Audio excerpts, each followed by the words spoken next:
जिनमें तन्हा चलने के हौसले होते हैं। एक दिन उन्हीं के पीछे काफले होते हैं। कुत्ते भौंकते हैं अपना होने का एहसास दिलाने के लिए। जंगल का सन्नाटा शेर की मौजूदगी बयान करता है। तनकीद, फुकरेबाजी और तंज से हौसला ना हारो। शोर खिलाड़ी नहीं, तमाशाई किया करते हैं। मेहनत इतनी खामोशी से करो कि तुम्हारी कामयाबी शोर मचा दे।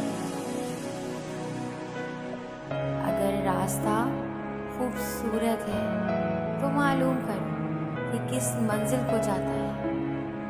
लेकिन अगर मंजिल खूबसूरत है तो रास्ते की परवाह ना करो। अगर आप दुनिया में कामयाब होना चाहते हैं तो पहले नाकामी का इस्तकबाल करने का हौसला पैदा करें।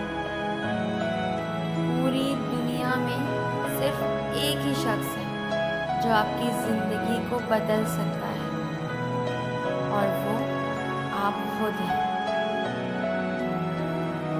इस कायनात का एक सबसे बड़ा सच है, और वो ये कि इंसान जो कोई भी हो और कुछ भी करे, लेकिन जब वो कुछ करने का इरादा करता है तो वो होकर रहता है। ख्वाब जिनके ऊंचे और मस्त होते हैं, इम्तिहान भी इन्हीं के ज़बरदस्त होते हैं। जो इंसान पानी से नहाता है वो लिबास बदलता है, मगर जो इंसान पसीने से नहाता है वो इतिहास बदलता है।